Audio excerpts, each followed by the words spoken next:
हम में से ज्यादा तर ने एप्पल की डिजिटल असिस्टेंट सीरी के बारे में तो सुना ही होगा और शायद माइक्रोसॉफ्ट के कोर्टाना के बारे में भी। अब कैलिफोर्निया में चंद सौ लोगों की मदद से फेसबुक भी डिजिटल असिस्टेंट की एक ट्रायल वर्जन शुरू कर रहा है। इसको फेसबुक एम का नाम दिया गया है और ये आर्टिफिशियल इंटेलिजेंस के जरिए चलता है जिसकी ट्रेनिंग और निगरानी इंसान करते हैं। फेसबुक का कहना है कि उसके कुछ हरीफों की निस्बत एम कई काम मुकम्मल तौर पर खुद कर सकता है। अब गेमिंग के फैंस के लिए एक खुशखबरी। वीडियो शेयरिंग वेबसाइट YouTube ने अपने एक स्पिन ऑफ प्लेटफॉर्म का आगाज किया है जिसका फोकस गेम्स और गेम खेलने वालों की लाइव स्ट्रीमिंग होगा।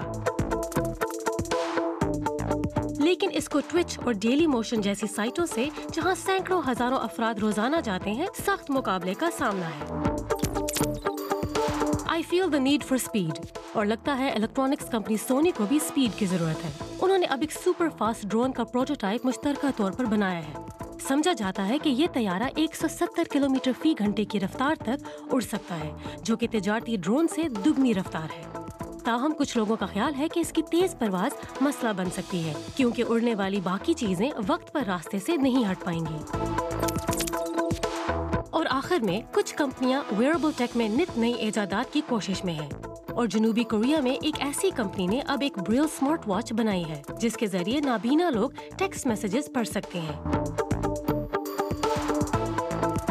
ये आला मैग्नेट और पिनों के इस्तेमाल से एक वक्त में 4 हरूफ बनाता है और जिसकी रफ्तार पढ़ने वाले की सहूलत के मुताबिक सेट की जा सकती है। डॉट नामी कंपनी इसी साल अमेरिका में इस घड़ी को रिलीज करना चाहती है।